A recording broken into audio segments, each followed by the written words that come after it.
Okay, this is Module 6, which is about digital marketing. And we have a Module 10, which deals to B2C. And I'm going to update the B2C a little bit, but I'm really actually going to spend more time talking about some of these new things, social media marketing and stuff like that in this particular module. I anticipate that, even though I'm taping this in 2014, that probably this will be the only time it's ever seen.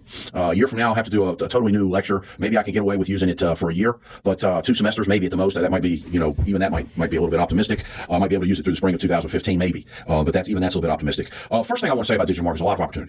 This is a huge new field, and there's a lot of opportunities. Typically, when something new occurs, some new phenomenon occurs, the dot-com era, you find there's a lot of dynamism in the market. And when you think about dynamism, a lot of uncertainty, when you think about dynamism, it means that there will be some businesses that come out of nowhere and become, multi-billion-dollar companies. I mean, at one point, you have companies like Google and Microsoft and companies like that have the same market capitalization over their total wealth is as much as the great scions of industry that have been around for a century and a half. Your Exxons and your Dutch Shells and your BP oil and companies like that. The market capitalization of some of the new dot-coms was equivalent to that. And I remember, companies like Priceline would have market capitalizations near, they put them in the top 50 or top 100 of all the companies in the world. And so you have a lot, when this happens, you have these great successes, and you also have great failures. In Module 10, I'll talk about the failure in the grocery business, the online grocery business. You have a huge company, Streamline, Peapod, other huge companies. They opened up operations all across the country. Most of them went broke. Peapod did not go broke because it was bought out by one of the biggest grocery retailers in the world, and I'm going to mispronounce it. I'm going to say Ahold, A-H-O-L-D. It's a Dutch grocery company. They operate giants and jumbos. If you lived in an area of the country, they're giant stores and jumbo stores. That's a Royal Ahold, the Dutch company, bought Peapod out. So last time I checked, Peapod was still around. Most of the others are going out of business. All the big operations, Streamline and Web Web Grocer, and all those companies. There may still be a Web Grocer because the name itself was bought at auction, but most of those companies just went stone belly up. So you have a lot of people that make decisions that don't make a lot of sense. There's also a lot of companies that were paying at the time of the dot-com bust. They would pay like $25 per 1,000 impressions of your kind of random, untargeted banner ad, and they didn't know who was watching it. There was no targeting. There was no information about who received it. They would just show that the ad, 1,000 times with Yahoo or one of the other big portals or companies would show the ad, and they would get $25 per 1,000 impressions. It's crazy, and companies were paying that. The companies were paying that. That people didn't, all of a sudden somebody says, well, I never pay any attention to a banner ad on the internet. I never click on one of these random banner ads, and 99% of which have absolutely nothing to do with me, and I don't even notice them. And then somebody else says, well, if nobody pays any attention, nobody's clicking, why are we paying $25 per 1,000 impressions for ads like that? So your mainstream marketing entities were saying, well, this is not going to work. The same is true in social media. And with this new age which I'll talk about in a minute, to talk about consumer empowerment. It's a new time. It's a new era. People are doing things differently. As I'm taping this, the students in the 2014 class are working on a project where they're going to analyze Super Bowl ads. The Super Bowl ads, the price has gone up again this year, and the people are paying, the average is more than $4 million for a 30-second spot. Did they get the bang for the buck? I think a lot of the people that I talk to, because they know, I was on the radio show, I was on the Larry Brogan and Fred McCara's radio show here in the Tri-Cities, Business Matters, and I was talking about the Super Bowl ads, and most of the people, a lot of people come up to me and say, I like this ad, I didn't like that ad, I thought that ad was horrible. I don't think it's right on family programming to have, one of these racy Dan and the Weekus yogurt ad, or some of the other things that were on. And I don't, or the Beckham H&M ad, and family programming, my little 6-year-old girls there, and I said, I need to see that. And so everybody comes and comments to me. The general feeling I had from the other people's comments, and this is not my own personal opinion, was that the ads have gotten worse. The ads are weaker, and they're not doing as, the ads are not as good. Even some of the ads that tried to be a reprise of what they did last year or the year before, some of the Chrysler ads, they reprised the kind of last year in the 2013 Super Bowl for the 2012 season. They had a really big hit with Billy Gray on the Farmer ad, and the year before they had Clint Eastwood, and this is Detroit, and Detroit's going to come back, and Detroit's strong, and so some of these ads, people thought weren't as good. At the same time, the Super Bowl is one of the very few places now where you can reach large numbers of people on television.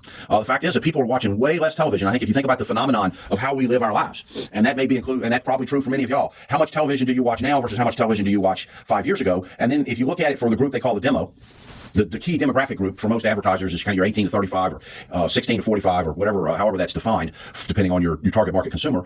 The demo group is really watching a lot less television, and particularly young males are watching a lot less television. When we do watch television, we're not perceiving the commercials nearly as much.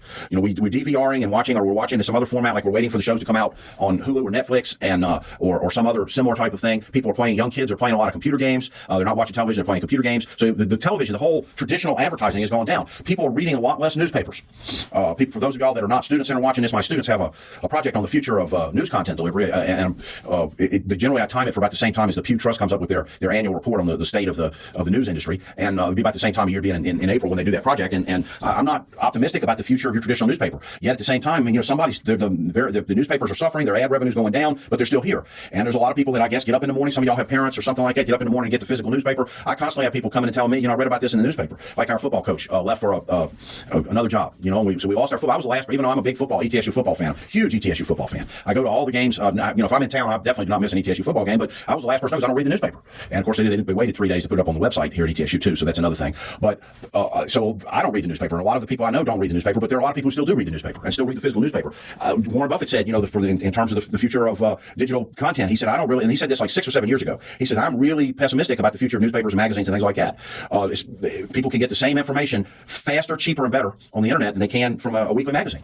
How can their business model sustain itself in a situation like that? So the point here is that when things are in a state of flux, it's a big opportunity. When things are kind of staid and everything's running along in its normal course, businesses tend to keep doing what they've always been doing, and they're happy doing what they've always been doing. And they don't see a need. Well, why should we get involved with Facebook? Why should we have a Facebook site? Why should we advertise, buy search advertising metrics? Buy search engine optimization, pay money for search engine optimization. And why should we hire somebody to manage our social media, social media related to our business? Why should we do that? Well, but when things are in a state of flux, everybody's looking for something new. And the honest truth is, most companies, particularly here in the United States, are run by people that are past the digital age. They did not grow up in the digital age, and they're using their smartphone is about as far as they've got progressed. So many of the decisions are being made by people that don't have any idea. There are a lot of people out there who have MBAs. How many people have a master's degree in digital marketing?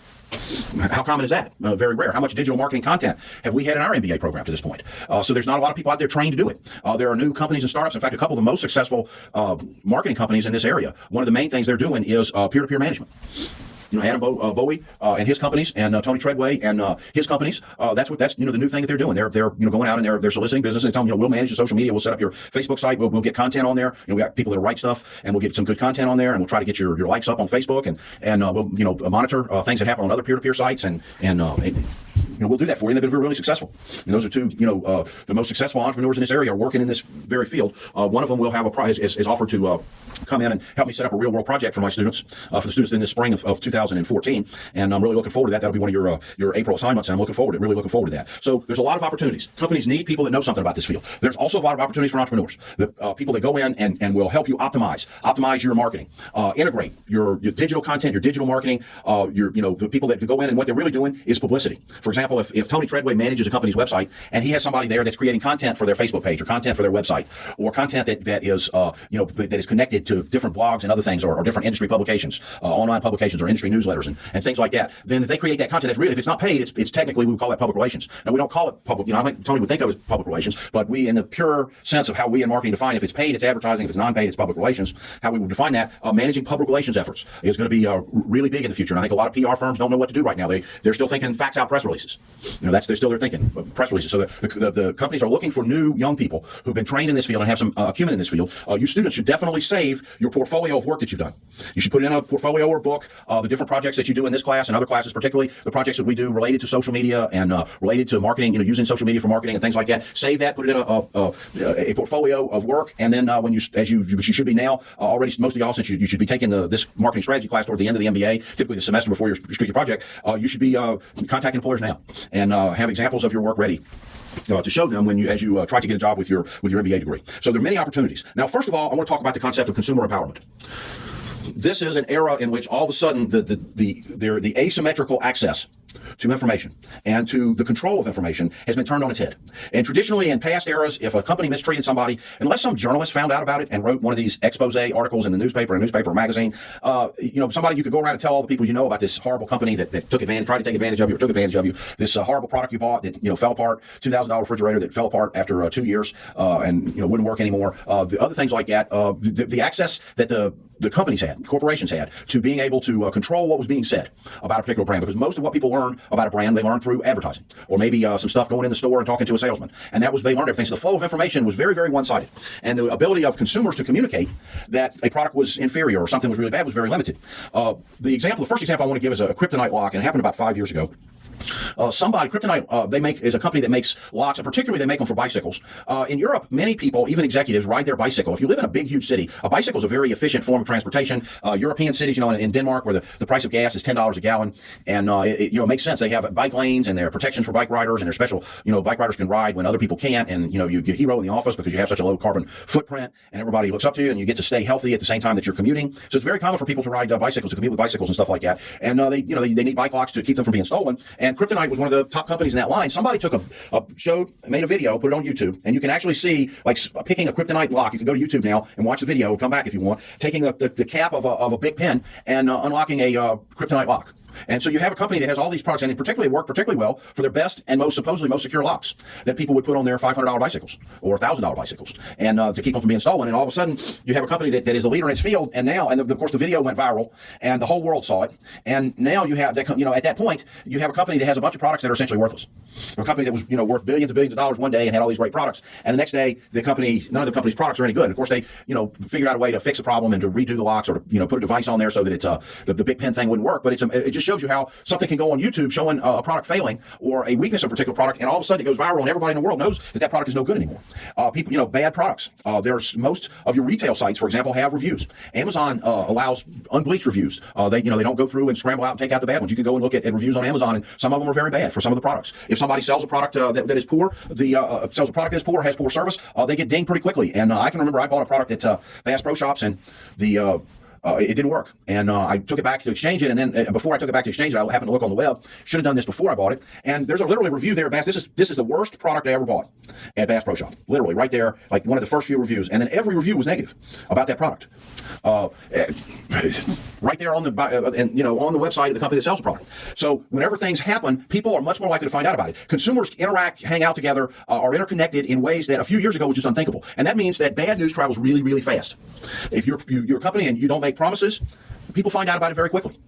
Scams are uncovered much more quickly, and particularly now if you're a company that is a scamming company, that's your business to be in scams. I guess you can change your name or move on to the biggest scam. But what about when one of our major corporations tries to scam the American public? And the example we have in this year is the JCPenney and the phony sales.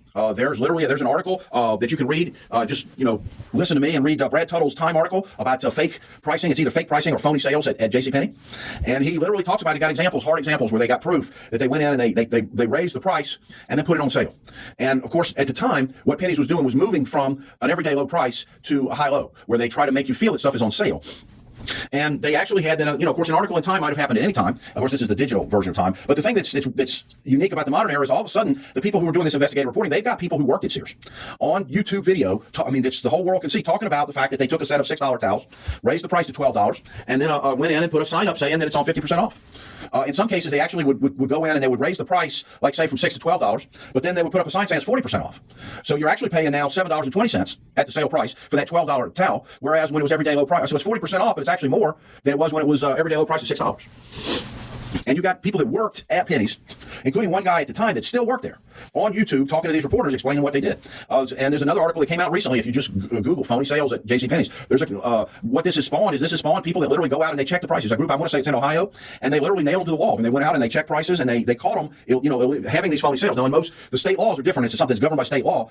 It's not legal to do that in probably about 50 of the 50 states to have a phony sale. But nobody really enforces it. I mean, when was the last time you heard about attorney generals in some state going after one of these guys? I guess if you scam millions of people out of a little bit of money, then it's okay to just apologize and move on. But if you scam like Madoff did, you scam a few people out of millions of dollars, you end up getting 155 years in jail.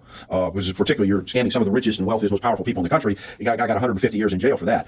Will the executive CEO get 150 years in jail if somebody eventually investigates this and they're caught red-handed? Which they've already been caught red-handed. Just nobody is investigated. Is that going to happen? I don't know. It certainly wouldn't have happened 10 years ago. Which wouldn't have happened. I mean, nobody would have noticed it. Somebody might have written an article about it. Then it would come up in the newspaper, and then it would be forgotten. Maybe that author might win the local version of some kind of award.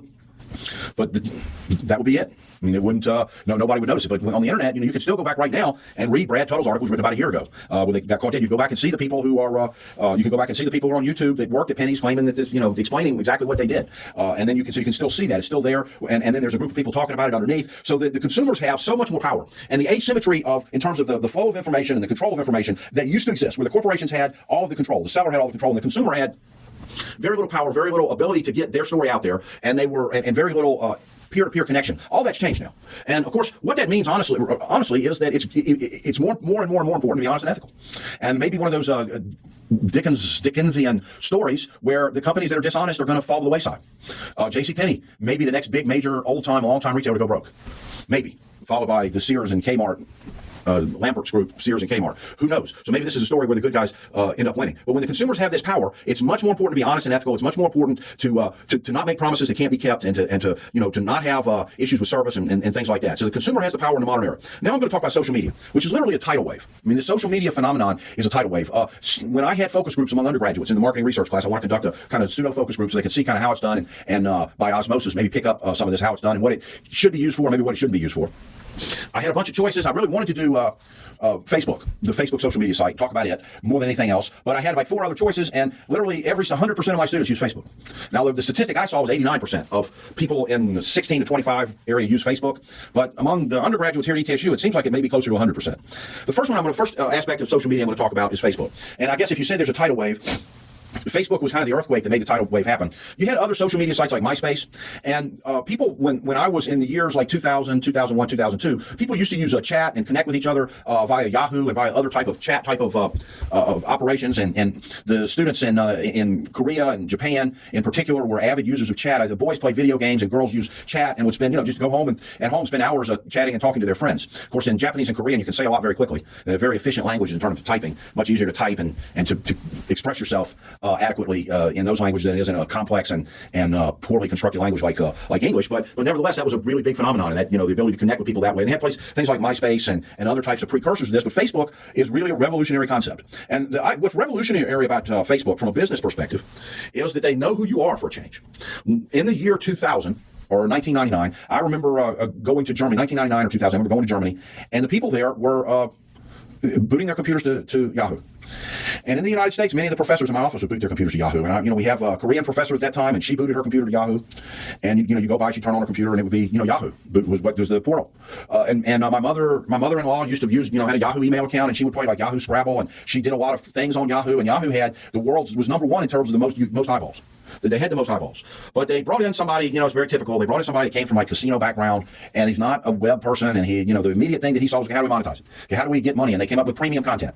The premium, like a super duper email package. Nobody wanted it. Games that you paid for. Nobody wanted it. And he never really figured out how to monetize it. The stock of Yahoo went from 200 to 9. Now, if you look at the stock charts, it's going to show 100 to like 4.5. That's because it's split. The stock charts, if you look at the Yahoo stock chart, say from 99, 2000, you can see it going up to about split adjusted to be 100. In those days, it was before the 2-for-1 split. It was 200. It fell to about 9. It went back up to like 35, and now it split adjusted. I want to say it's for the 2000 value. If you go back and unsplit it, I want to say it's selling for 35 now or 36. It's in the high teens or something like low 20s right now.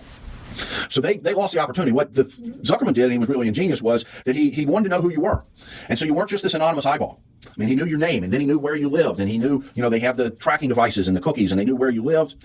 You put information on there about hobbies and interests and things like that, so he knew what you did. If they had a cookie, you had Facebook open, you went over here, and you were playing one of the Blizzard games, El Diablo or Captain America or one of those massive shoot-'em-up online computer games. Well, he knew that. And if you were a news junkie, you like to read right-wing blogs. You spent a lot of time with Michelle Malkin and Red State and other types of right-wing blogs. He knew that. If you were a left-wing news junkie, and you were all Talking Points Memo and Huffington Post and places like that, he knew that. And he knew so he knew about you. Had a lot of information about you. And then that meant that they could target the advertising. So in terms of the advertising effectiveness, they were the first really big mega websites that has hundreds and hundreds of millions of eyeballs. The first one to really make that attempt to target.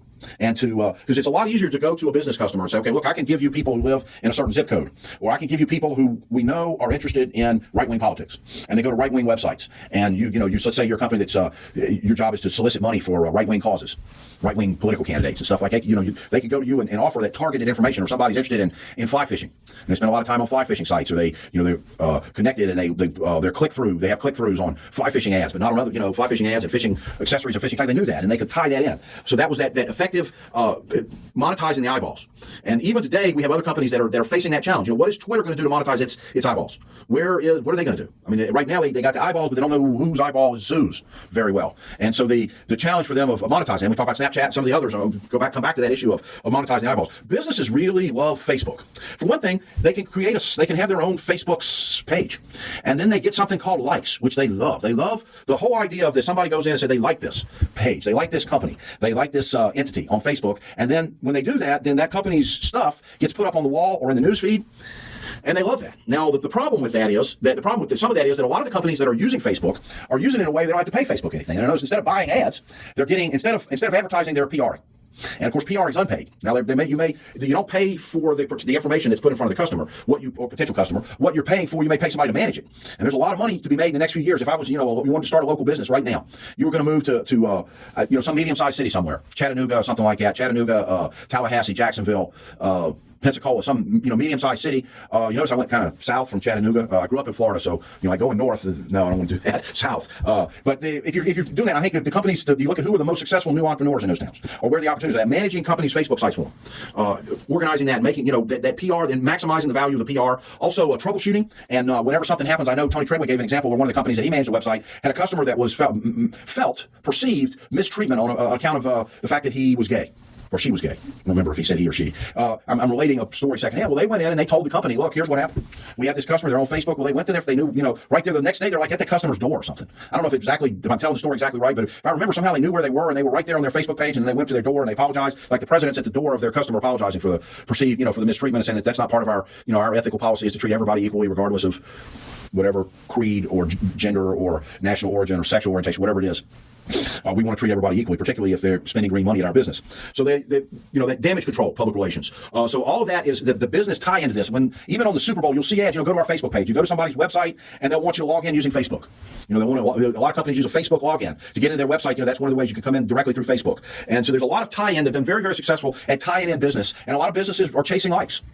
It sounds silly. There's even an ad out there about a little baby pushing a button that she likes a particular site, and a little baby keeps pushing the button that the baby likes that particular company's site, pushing the like button, and the company goes crazy. All of a sudden, our product's a hit. We got all these likes. Start the presses, ships, planes, timber, all of that. We need all that, and it's actually just a little baby sitting there hitting like 1,000 times on the company's website. Successful PR stories. When you hear people tell successful PR stories, we did this, we did that, and the likes exploded. I mean, it may seem a little bit silly, and I guess to me it is a little bit questionable to me that huge multinational big corporations that have sales into the millions and billions of dollars get all excited about a few thousand likes on Facebook. I don't know, it seems weird to me, a little bit weird to me, maybe a little bit like what was happening in the .com bust, but still businesses are tied in heavily to Facebook, and they have really gone out and done a good job of co-opting and getting them to think of, I think when you think of a lot of businesses, when they think social media in terms of marketing, now they think social media marketing, they think Facebook. That's the first and only thing they think about. I have there's a lot of other stuff going on. It's possible, and I have an article, and I need to get the citation for you. Maybe it's in the next slide. Wakefield's article, Facebook's days are numbered. Says that Facebook will still be around 3 years from now. They're falling off the chart. They even admitted recently that they've lost a lot of business among teenagers, and particularly young teenagers. In the your middle school, high school age teenager, that they've now migrated over to Snapchat or something like that. They're no longer a lot of their users are WhatsApp or something like that. And I think that if you think, okay, what's so great about Facebook is they know who you are. Okay, what's the big problem with Facebook? They know who you are. I have examples. When I gave the focus group last year, I had the focus group I did on social media last year on Facebook. One of the students there was a little bit older and had a job and work, and she said at our company, when you apply for a job, they go to your Facebook page, and they look at your Facebook page. And we had people that you got to be really careful what goes on your Facebook page. And honestly, when I was in Korea, a couple of guys, I played in a pool league, and one of the guys put some pictures on my Facebook from something that happened, or one of the nights at the pool game when there was I don't know, some alcoholic beverages consumed, and sometimes you do things you wouldn't ordinarily do. And I said, doing what? I'm doing what in the picture? You put what kind of a picture of me at a bar drinking and playing pool, and maybe I don't know, I might have had a lapse of judgment and had a 30-second conversation with a member of the other sex, and of course as a married man, normally I never even talk to women. I just very happily married guy, and so I had no idea what the pictures were. And he said, well, he made a joke. Well, you were doing this, and you're doing. And I said, please don't put any more pictures of Facebook. And I literally took the pictures off and stopped using Facebook, deleted my account, stopped using it for several years. I said, look, my mother's on there, my sister's on there, my daughters are on there. And for teenagers, I think teenagers are at that age where they first learn various different types of misbehaviors.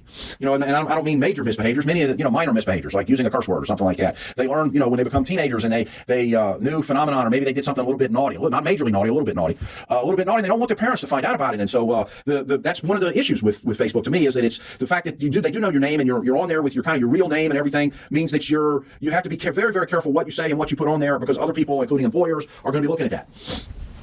And all of us have prone to some sort of misbehavior at some time.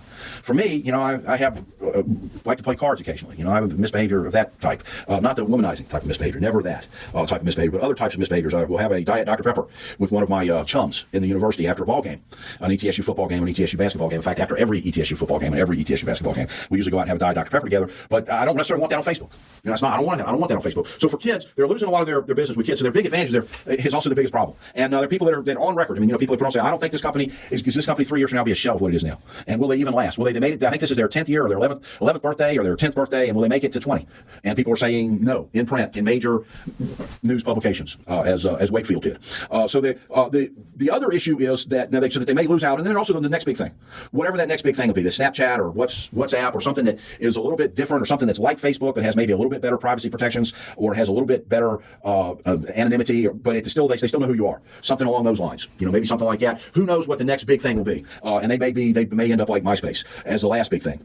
Now, many of the companies, the other thing is that many of the companies are using it for PR rather than advertising, which I mentioned earlier, which means they're not paying. They're using it for, they love Facebook for PR, but they don't want to buy ads on Facebook. So they're using it for free, if you will, PR, if you want to think of PR as like free advertising.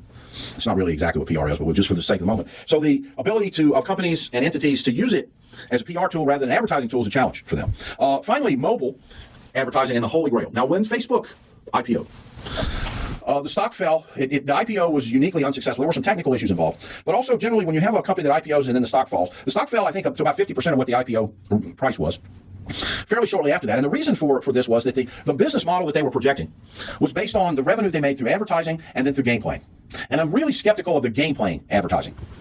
The kind of freemium type of game playing, where you get on you want to farm on Zunga, or you want to do something, play a game. Some of the apps for the iPad, if you play, and then if you get killed 5 times, you have to wait 30 minutes. But if you pay 99 cents, you can start playing again right away. Or you get certain special things that make your farm, your Zynga game, Farmville, or whatever it is, Haydo, Farmville, whatever the game is, it makes it better. You can buy stuff. You can buy diamonds, or you can buy stars, or you can buy credits, and then that allows you to do things that you can't do, that the free players can't do.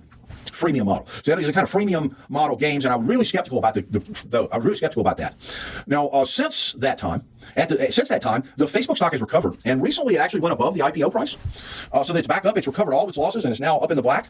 And the reason for that is something that many people did not foresee at the time, and that's mobile advertising. At the time that they IPO'd, they got 0% of their revenue from advertising. 0% of the revenue from advertising. A year later, I listened to the analyst rate at 23%, and then I happened to be to go and watch a podcast that was done by the guy who was the one who developed their mobile ad content. And of course, now Google totally dominates the field of advertising on the internet, of advertising mobile, of everything involved really in the internet. They dominate search, they dominate advertising, they dominate everything. So Facebook has not touched them. Now, the last thing I saw was that 43% of their revenue, or was it 49%? 49% of their revenue came from mobile advertising. Now, if you think about what is the holy grail of advertising, what is it that we would really like to be able to do if we're in the business of providing information, content, social media, whatever it is, we're providing a service to the people who come to our website, and then we sell to advertisers access to those people who come to get our content for free. What is the holy grail of that field? And here, this is what it is. We would love to be able to go to a business and say, we know where our customer is. And we can advertise, we can set up an advertisement that will only be shown to people who are within 3 miles. City block metric. 3 miles is square city block metrics. Within 3 miles of your business. We may have a business, a restaurant, say, a Darden restaurant, and they're at exit 7 on 81. And we can say to them, we can advertise between the hours of 11 to noon and between the hours of say, 4:30 to 6:30 p.m., 11 to noon or 4:30 to 6:30, for people who are driving on Interstate 81 and within 20 minutes of that exit. They're driving towards exit 7 in Virginia. I'm talking about exit 7 on 81, which is exit 7 in Virginia. Not the exit 8. There's an exit 8, I think, on 81 near Morristown. Not that one, but the one in Virginia. And so people that are on the interstate, they're driving towards, they're either driving south from upper Virginia, or they're driving north in northern Tennessee, or they just crossed the Virginia border going north from Tennessee. And we can say to them, the customer is headed your way. It's the right time. I mean, we wouldn't want that ad in the middle of the night. It wouldn't do any good. So only during the premium time, only when people are right there headed towards your place of business. And that's all you're paying for. And you multiply that out mobile ad wise, and people reach for their thing, they want to do their Facebook app, and they open up the app, and there's an ad for a restaurant at exit 7 right as they're fixing 15, at dinner time, when they're somewhere between 3 and 15 minutes away from exit 7. There's the ad for that restaurant. Think how much could be charged for that. What would that be worth compared with, say, a newspaper ad? If you have a newspaper ad that it may be in a paper with a circulation of 50,000, which means what, 200 people? I'm joking. A couple thousand people will actually see the ad or pay attention to it. It may be on a day when they're not going to exit 7. Many of the people don't live anywhere that may be potentially getting a Tri-Cities newspaper, may not ever go to exit 7. I haven't been up to exit 7 in a long time. It's been several years since I've gone north. Well, no, that's not true. I was there last summer. That's not right. I was last summer. Many of the people of the 50,000 circulation, maybe only 2,000 actually see it. They may, another 5,000 may glance over it and never see it, but actually see the ad. How many of those people are interested? What, 200? And then of those 200, how many people are going to be going there in the next, I don't know, probably not very many. But now the newspaper wants you to pay for the 50,000 that, circulation that they have. Whereas in this case, you have just that very specific targeted customer. So they're reaching for, they haven't quite gotten there yet. What has to happen, of course, they know where you are because when you pick up your phone, you have to hit a cell tower.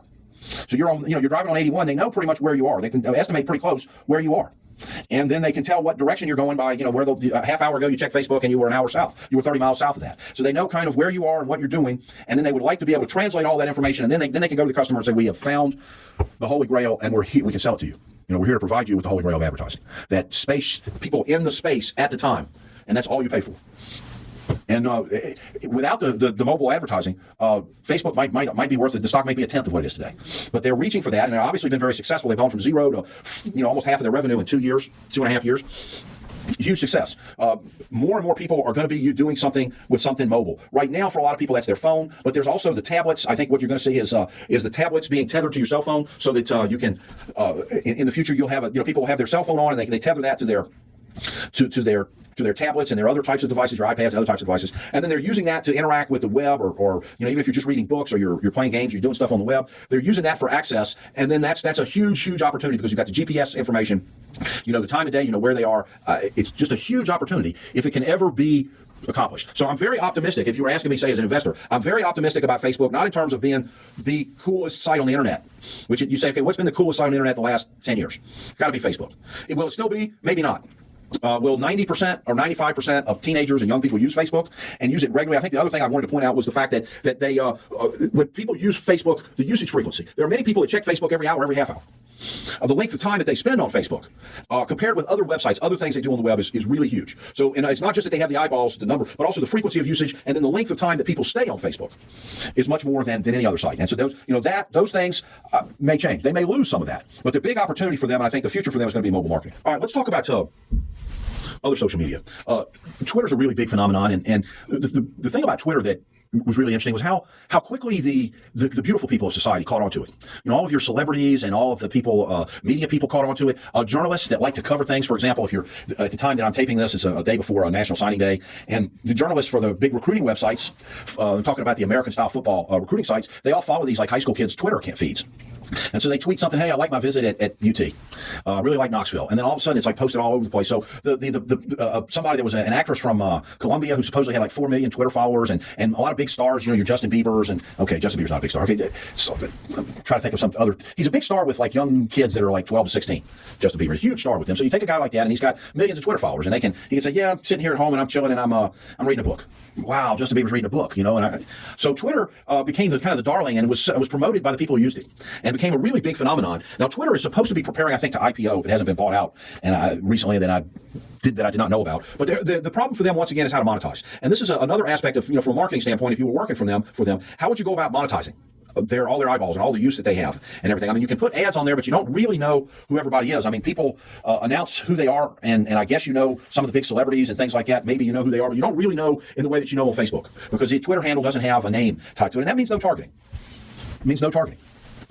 And so if you can't target, then the value of each eyeball is way less than if you can target. And then also there's the issue of, it's on there and then it gets deleted. So a lot of their data gets deleted. It's got a very short lifespan, which is kind of good, and it's kind of good in a way that it stays fresh, but it's kind of bad in the sense that you can't create something and make it last for a long time. I keep waiting for, maybe some of these businesses that are really hot to have the Twitter feed. And maybe they can have a spokesperson that has a Twitter feed, or there's going to be some better connections to what businesses are doing, the way that Facebook has co-opted businesses. But Twitter's challenge, and the challenge for using Twitter as a social media marketing vehicle, if you go work for another company. So the challenge for them is, how do they eyeball? If you're using Twitter for marketing, how do you target? That's the challenge. Okay, if you're going to go to a client of yours and you're going to say, look, what we do is we like to use Twitter for advertising. Like to advertise. Well, how do you do that? Who do you target? I mean, where would the ad be shown? And things like that. Maybe they can do some things. So for them, it's a matter of figuring out their targeting, and until it gets figured out, as much as it's used. And it's actually a very convenient tool. And if you're a journalist and you need to follow certain people, you're a journalist that follows the Tennessee Volunteer American-style football team. You can keep all the players on Twitter, and you can follow the tweets that the assistant coaches do. They're not supposed to tweet about prospects, but they tweet where they are and what they're doing and what's going on. And you can follow the potential recruits and that kind of thing on Twitter. And so it's a very convenient type of tool. How useful it is for marketing right now, I don't see it. It's not the kind of thing that's going to you're going to have a lot of success using. Snapchat is another one. I think Snapchat is the one is the entity that's kind of taking the market share among the young teenage group away from Facebook. And so Snapchat might be the next thing. It's kind of a video. It's a quick chat, but also a video sharing service. So you share services with it, video services with it. Where is Snapchat going to generate revenue? It could be that there's several different options. It could be that you're going to see kind of quick couponing, like coupons. The thing about Snapchat is that that's good for them is that the data is deleted almost as soon as it comes in. So it only stays live for a very short amount of time. And which means, though, if you think about it, that if what Snapchat has is its data and then it's deleted, after a few seconds or after a few minutes, they're deleting all their data.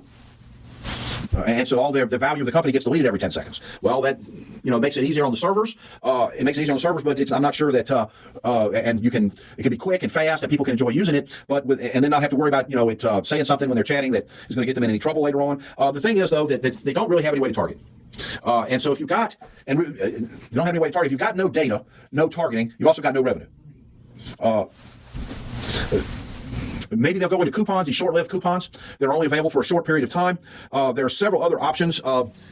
They're selling emojis, which I don't know, one of the website like Snapchat in Japan had a lot of successes. Emojis is EMO, which is for emotion, and then the G's is the little emoticons, your smiley face and the other types of things. They I don't know, they sell those for use in that people can use. Maybe coupons that really have a short lifespan. And the nice thing about coupons for a business starting out that's trying to build a revenue model, which they really don't have a revenue model yet, they're trying to build that revenue model, is when you use coupons, the businesses can see that it's working because they have people bringing in the coupons to buy stuff, and that's proof that it's working. Or there may be a code that's available just for a few seconds, and then you got to write down that code, or you got to somehow save that code, and then you go into business, and it may be good for a day, maybe good for 2 days. And companies really like to have things happen quickly. There's a lot of focus in American business. We talked about this earlier. The next quarterly report, getting earnings up and fitting the next quarterly report. So I think in terms of getting eyeballs and adding users, and obviously Snapchat's been successful. Whether it's going to be a very practical marketing platform now is a different story. I'm not really optimistic about it. There's an article. Edwards has an article. Edwards is the author. Snapchat is intrinsically worthless. If they've got no Snap data, they delete their Snap data, then they don't have any targeting, no ad revenue. Luckerson's got an article about how they might build a revenue model. Supposedly, I guess Facebook at one time was scared of Snapchat, which turned out to be prophetic, and they tried to buy them for like $3 billion, and the Snapchat people said no, apparently. It doesn't make sense on either end, really. But if they don't have, and I guess they think that they're going to be able to monetize it somehow, and they're just looking for how to do that. So whoever figures that out is going to be successful, but for right now, I don't know. LinkedIn is a much more successful model, in my opinion. It's not to say I don't want to think you rush out and buy LinkedIn stock, because their ability to expand is much more limited. Your Snapchats and your WhatsApps, maybe the chance of them being 20 times bigger 2 years from now than they are today is of course, it'd be hard to be 20 times bigger when company has 400 million users, to go. But the chance of them being way, way bigger and more successful in a few years than they are now is very high. But LinkedIn has a very solid business model. They have a much more solid business model that they're focused on people's business life and what you're doing in your business life. And many companies now are hiring off of LinkedIn. When we've had students come back, who successful, and we've had students that come back executives in different businesses and talk. And many of them, it's amazing how often one of them has said that I got this job from here to here from LinkedIn. And then why did I go from here to here? Well, somebody contacted me on LinkedIn. So LinkedIn is, and I know we professors here we require the students to get involved in LinkedIn, and we highly recommend that you build a LinkedIn profile and put your portfolio on it. I recommend that y'all MBA students do that. So it's a very excellent social media site focused on recruiting. I mean, if you need to hire people and you need to find people to, you have a particular need in your business, or you want to get hired, it's a very good site. If you're advertising for certain types of things, for example, you have a business that's involved in career building, you have training, or you have workshops, or you have some other aspect of the process of building human capital. You go to college to learn things and become smarter and to build human capital, and then you get your degree. That's supposed to signify that you learned a bunch of things and that you're now able to be hired to be successful in the business world. And so if you have businesses like that, LinkedIn is going to be very important. I think when we start our new program, the Masters in Digital Marketing program, when we start that program, LinkedIn is going to be probably one of the places where we advertise.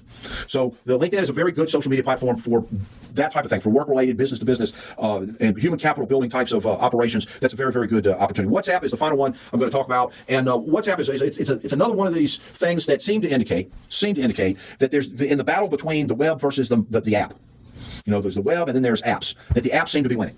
And it's another free app that allows social media type of interactions. But once again, is it worth anything or not? Their model, they don't have any revenue yet. Their model is the freemium model, meaning, and what they're planning to do is give you 1 year of free content on WhatsApp. And so it's a social media site. They don't know who you are.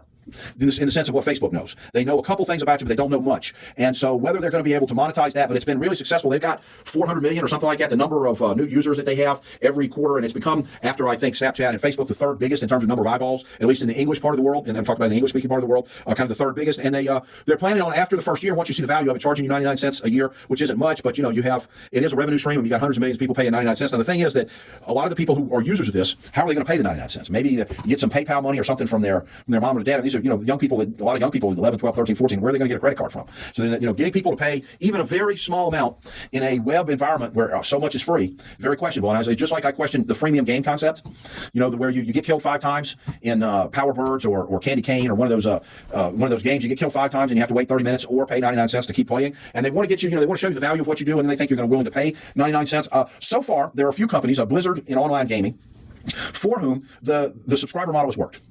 Many other entities have tried to develop a subscriber model. And going back to my discussion about Yahoo at the beginning of the .com bubble, what we really wanted was they wanted to get some content that you would be willing to subscribe to pay for. And it's not been very successful. And I think a lot of it has to do with the fact that people are fearful. They get scammed a lot. They you got to enter you got to give them your credit card. You got to pay something for something. Buy it with PayPal. There's a lot of people that hesitate to do that. A lot of people, kids, teenagers, don't have access to credit cards. So the freemium model, we'll see how it works. My guess is that that won't work and they'll try something else. We've seen it. The same thing is happening now with paywalls for news content. The different newspapers and stuff will try to put up a paywall. They'll put up a hard paywall, a soft paywall, with many of the soft paywalls being so soft that it's almost like not even there. So the paywall issue in newspapers and the digital premium, the subscriber model has not worked very well. We'll see what happens with WhatsApp. Now we're going to talk about B2C in Module 10, and the only thing that I want to add is what I call hybrid model, the hybrid. I think I call it Module 10 the hybrid model. We can think of it as hybridization. And that's where you have companies that have an offline presence. In other words, the main way that they sell or market their goods may be offline, but they're using online systems to improve the delivery of that content for order taking and things like that. It can be as simple as restaurants like Domino's, which has been advertising. Instead of calling us and trying to explain, you want anchovies on this part of the pizza, but you don't want anchovies on this part, or you put garlic on a couple of, all the different options online. If you got 20 different pizzas and 3 different sizes and 20 different things that can go on it, and you can half and half it and all that, you end up with like 200 choices. And how can you explain that? It's very difficult to explain over the phone. Whereas online, it's very easy. What do you want? What do you like on your pizza? Okay, we got these options. Here are our specials. Here are the deals. Whatever it is, and it's much easier. You can get the order in online. You get a confirmation email. You pick it up in 30 minutes, or they deliver it in 30 minutes if it's a delivery place. It's much easier to do for them to do it online. Also, the money's guaranteed because usually they'll have you pay in advance.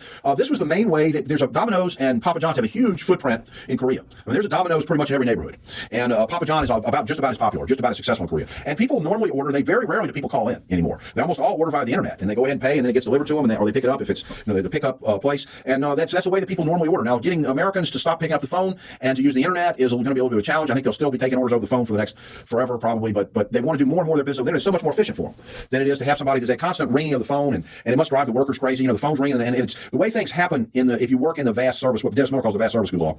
What happens is that you may not have any phone calls for 20 minutes, and all of a sudden you get 10 phone calls within the space of a minute and a half.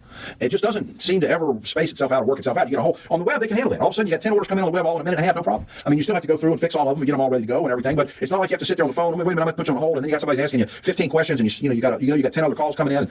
So you're going to see more of that. One of the problems that a lot of companies have is that there's a possibility of them becoming a showroom. And so something like a Best Buy. People go into Best Buy, they look around, they look at the options, and they go to Amazon and order it. They talk to the salesman and say, okay, there's this one, that one, this one does this, one does that, and then they go to Amazon and order it. I think you're going to see one of the things that you're going to see in the future is you're going to see smaller per square foot stores with a lot more products, but you may have to pick that product up in a few days. Order it and pick it up in a few days, and so what happens is that the company gets the break on shipping. And if you think about how shipping works, it's much easier and very cheap to get a whole container unit full of something than it is at one place. It regularly runs from place X to place Y. It's much cheaper to do that per pound than it is to send one thing to one person's house, and you got to have UPS or somebody like that deliver it. So the problem with B2C over the internet is the big problem is the shipping, and in terms of being cost effective. But if people can go to a showroom type store, understand that many of the things are not going to be in stock, and that you buy it, you go ahead, look at here's a sample, here's how it works. You buy it, it'll be in 3 days, and you don't have to pay shipping for it because for the retailer, the shipping is exactly the same as if they had shipped the product to the store in the a traditional bricks and mortar store, and then it's sat in the back of the store inventory. But in this case, they have a kind of mandatory or automatic just in time inventory solution because the product only comes in when there's a buyer, and so the person then goes back in 2 or 3 days and picks it up at the store. And so there's not the cost, that extra cost of shipping a single thing to somebody's house, which is much more than shipping a whole container unit full of stuff from a warehouse X to a warehouse Y, to place X to place Y in regular format. You're going to see more I think you're going to see, you might see possibly in the grocery business, a pre-ordering type of system where you can contact the grocery store, put in an order, and it'll have your name on it, and you go in and you check through and say, okay, they were out of Heinz ketchup, so they put Hunt's in. And you say, no, I can't do that. Or they didn't have Diet Dr. Pepper, so they put regular Dr. Pepper in. And you say, well, no, I can't drink regular Dr. Pepper. I'd rather have, you don't have Diet Dr. Pepper, give me Diet Coke or Diet Pepsi instead of, but so you can check your order and you can make sure you can look at the produce and stuff like that. But basically it's all done. It's there for you. You go in, you grab it, you pick it up and you leave. So you don't have to wander around the store and pick stuff up. So you may see some of that like pre-ordering over the internet, or ways of saving the customer money by having them pre-order on the internet in grocery stores and some other types of traditional retailers for clothes and things like that. You may see a little bit less of this. The one thing I think you will be able to see is that it's a real problem for stores in trying to keep sizes. You've got to say this shirt. Well, how many sizes do we keep it in? Do we need to keep it in from everything from like 14 and a half up to 19? I mean, American people are getting larger. They're getting more overweight, more obese. Do we need to go all the way up to 19? I mean, then that's a cost. And you put this shirt in, and it sits there, and all the 16 and a half and 17 and 17 and a half sell out, but none of the 18s and 19s sell out. Or more likely here in East Tennessee, all the 18s, 18 and a half, 19 sell out, but nobody's buying the 15s and 15 and a halves. That's a real problem in terms of so what you may see is that stores will keep fewer sizes on hand, and then people will order will be more likely to order. And you see that for in terms of clothes, for shoes and for shirts and pants and things like that, where people have a pretty good idea what size they want. And so you may see that retailers have to carry less. And in areas where you have a really high cost per square foot, you may see more smaller stores that kind of act like showrooms, where they don't have a lot of stock. They've got examples of the different products, but they don't have a lot of stock. And they may go in and they may have some sort of sizing model where they can maybe put a tape measure around your neck, or look at your inseam and say, okay, it looks like to us, Dr. Shemwell, you need like a 46 jacket. We measured you. You look like a 46 and a arm length 34, and that's what. And then here's the different colors, the different fabrics, and it would be here in 4 days, and you don't have to pay shipping. All right, sounds good. So there may be more. So that's the B2C kind of hybrid model. I think you're going to see more and more of this type of thing, where it's common for you to go into a store and not expect them to have your size of shoe, or not expected to have your size of shirt, and you order it, you come back in 3 days and pick it up.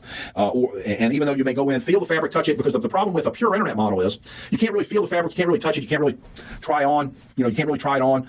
So that there's so the pure internet model, I don't know if it's ever going to come to dominate in clothing and apparel and stuff like that. I'm not optimistic. I think more of a kind of where the retail store maybe becomes like a showroom, but a showroom for their own products. And then you order over the internet. Now, business to business, and y'all may not be aware of this, but as much as B2C has been slow to develop, where Bill Gates thought in 1995 that 50% of sales would be on the internet in 10 years, and that hasn't happened. Not going to happen anytime soon either. But in B2B, it's been totally taken over by electronic platforms and streamlined vendor processes. And the typical way this will happen is that there will be either a third-party platform. And there was a company here that did that in healthcare products. It might be a third-party platform that puts buyers and sellers together for, say, healthcare products, hospital products, your rubber gloves and your surgical devices and all of those types of things, and puts that are reordered in order. And a hospital will put up a request for proposal. We need, 1 million rubber gloves. And we like them delivered, we'd like to order 1 million rubber gloves over the next year, 50,000 a month. And they got to be to certain specs, and then people will, the vendors will pre-qualify, meaning that they'll have to meet certain standards, and if something happens and they deliver a shoddy product, and they're liable to get kicked out of the system. And so you have pre-qualified vendors, and those vendors come in and bid. Whoever wins the bid gets to sell the product to that particular entity. And the B2B has been really taken over by the digital revolution. And many of your larger companies have their own platforms. They've got their own B2B platforms, and like say an automobile company will have its own platform, and they say, okay, I need a million rubber bushings. This is not a rubber bushing, but say a rubber bushing like that. I need not 1 million, I need 2 million of them. 2 million rubber bushings, and they write the specs. It's got to be up to a certain standard. It's got to be screw in. They've got pictures of what they want. They explain what it goes in, and then companies that are qualified to bid go in and bid, and whoever wins the bid gets to sell those 2 million rubber bushings to that company. So that the marketing process is actually looking for requests for products, or in a more complicated, if it's software or something like that, some sort of software service type of product, or a processes, companies that are marketing service processes as opposed to physical products. That companies will post the request for proposal electronically. You develop an electronic proposal. Now they may allow you to go in and make a physical presentation to the buying center at some point if you're one of the finalists in terms of the proposal, and you get to ask questions. But you may not even do that. It may all be done by electronic conferencing. You got 3 companies come in and they all make their pitch, and for say a marketing research project, and all 3 companies come in and make their pitch, and they say what they're going to do, and they give some examples of what they've done that's similar to that in the past, and they cite some of their satisfied customers. And once the idea is pitched, the company says, okay, we don't like company A's, company B and C are pretty close, company B is cheaper, we'll go with company B. And that's how it's done. So B2B has been really taken over, and the marketing and business to business become so digitized, and it's all which to the the old kind of traveling salesperson, that would go in and he'd take a fishing rod to this guy and say, hey, be buddies of the old buddy network, the old boy buddy network of salespeople that worked in these different B2B fields. A lot of that has gone by the wayside. It used to be years ago, for example, that a Procter & Gamble would have sales reps. They would go in the store and they would fluff the Procter & Gamble products. And every district had reps, and they would go in and they knew the managers of every store. And that, a lot of what they would do, they would fight for shelf space. And they had the old Procter & Gamble motto is stack it high, price it low, and watch it go. And that was their motto. And now that's all disappeared. I mean, there's no need for reps. Now Procter & Gamble has its headquarters right in the same building as Walmart, or right down the hall from Walmart, or right across the street from Walmart in Bentonville. And they deal with each other at that level. They don't have salespeople calling on every Walmart store. They don't need that. So everything is turned to B2B. A lot of this has been to make things more efficient. The old method of the purchasing agent being the person most able to run a fast one on his employer. I remember a really sleazy friend of mine in Tallahassee was backing somebody for governor, and he says, "All I want to be is a purchasing agent. Make me the purchasing agent, and that's all I want to be." And of course, the guy was a crook, and he was not. Purchasing agent's a job that crooks love, and all that's kind of gone by the wayside now. All your major companies, major entities have their own B2B purchasing platform, and the vendors have to learn to work within that system. Or for smaller, if you have an industry, we have a lot of smaller buyers, like say in healthcare. Those companies are using these third-party run websites that put buyers and sellers together. They post proposals, they take bids, they pre-qualify people so that the hospital or healthcare entity knows that whoever's bidding is qualified to bid on that. Okay, now the final thing we mentioned earlier with the fact that Facebook is mobile, and the holy grail of advertising is to know where people are, and then be able to put an ad up that's relevant to where they are. Of course, what time of day it is and who they are. And kind of we know what time of day it is and who they are. We got that already. But put that together with knowing where they are. And that's the goal for mobile ads. Now, right now, ads don't work very well on smartphones. And they kind of get in the way and they irritate us. And we don't like them very much. And there's so little space on there. If you're trying to do something on the web and they put an ad in there, then there's not really any space left for me to figure out, what's going on.